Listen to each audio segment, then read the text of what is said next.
नमस्कार, स्वागत है आपका बुलेटिन के special segment CM highlights today में और मैं हूं आपके साथ खुशी व्यास। देखिए हमारे साथ कि कैसे मुख्यमंत्री डॉक्टर मोहन यादव की पहले मध्य प्रदेश को बदल रही है। MP moves, Mohan moves, MP improves.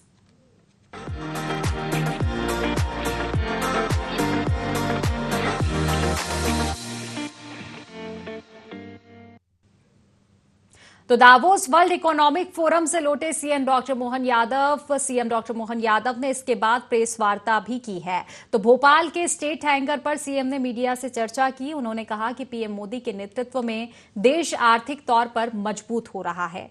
दुनिया में सबसे सस्ती बिजली मध्य प्रदेश में बन रही है। कई सेक्टर में हमने बात की है। 3 राज्यों की सबसे ज्यादा जीडीपी बढ़ रही है और इसमें मध्य प्रदेश भी शामिल है। तो दावोस दौरे से लौट चुके हैं मुख्यमंत्री डॉक्टर मोहन यादव। इसके बाद उन्होंने प्रेस वार्ता की जिसमें उन्होंने कहा कि पीएम मोदी के नेतृत्व में देश आर्थिक तौर पर मजबूत हो रहा है। दुनिया में सबसे सस्ती बिजली मध्य प्रदेश में बन रही है। कई सेक्टर में हमने बात की है। 3 राज्यों की सबसे ज्यादा जीडीपी बढ़ रही है जिसमें मध्य प्रदेश भी शामिल है।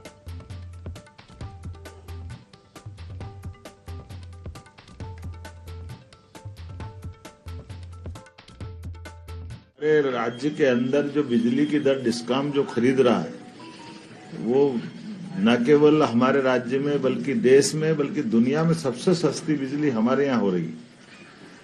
ये घोर एक तरह से लोगों के लिए आश्चर्य का भी है और कई प्रकार से लोगों को मध्य प्रदेश के प्रति एक विश्वास जो बना है।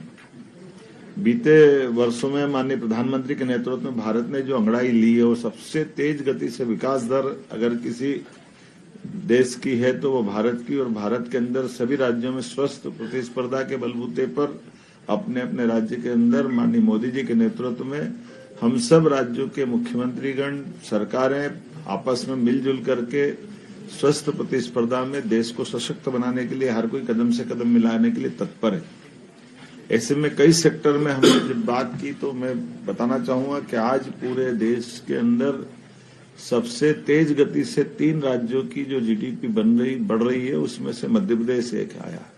माइनिंग सेक्टर में हमने नंबर 1 की पोजीशन हासिल की है।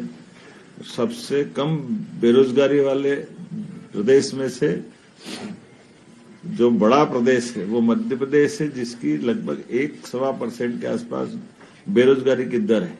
हमसे आगे केवल त्रिपुरा और तेलंगाना ही है। त्रिपुरा की आबादी बहुत थोड़ी सी है। तेलंगाना की आबादी भी नया एक राज्य बना है, लेकिन जिस ढंग से ग्रोथ मध्य प्रदेश ने की है इसी प्रकार से हमारे राज्य का कुल बजट का लगभग 40% कैपिटल में जो खर्चा हो रहा है ये भी पूरे देश के लिए बहुत आदर्श स्थिति है। आज के इस अवसर पर मैं इतना ही बोलना चाहूंगा कि वर्ल्ड इकोनॉमिक फोरम को लेकर के हमने पहली बार मध्य प्रदेश को इंट्रोड्यूस किया। आजादी के बाद 3 बार में हमारी सरकार के माध्यम से हम लोग शामिल हुए, लेकिन इस फोरम पे जाना चाहिए, इसका बहुत महत्व भी है। कौन सा ऐसा उद्योगपति दुनिया का अब भारत से जुड़ना नहीं चाहता है, और भारत में भी सभी राज्यों में अनुकूलता देख रहे हैं। भोपाल में आज प्रदेश के पहले पेट लग्जरी ओल्ड एज की शुरुआत हो चुकी है। 24 करोड़ रुपए से बने इस ओल्ड एज होम का लोकार्पण सीएम डॉक्टर मोहन यादव ने किया। फीता काटने के बाद उन्होंने मंत्री नारायण सिंह कुशवाहा, विधायक भगवान दास सपनानी के साथ वृद्धाश्रम का निरीक्षण भी किया।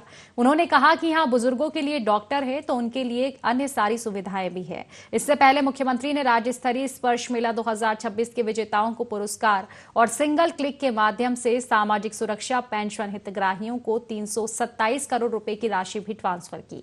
इस दौरान मुख्यमंत्री ने कहा कि यदि कोई कॉलोनी कटती है और कॉलोनाइजर वहां वृद्धाश्रम भी बनाए तो स्वागत है। ओल्ड एज होम सामाजिक न्याय दिव्यांगजन सशक्तिकरण विभाग ने बनाया है। ये ओल्ड एज होम ऐसे बुजुर्गों का आसरा बनेगा जिनके बच्चे विदेश या मेट्रोपॉलिटन सिटीज में जॉब करते हैं।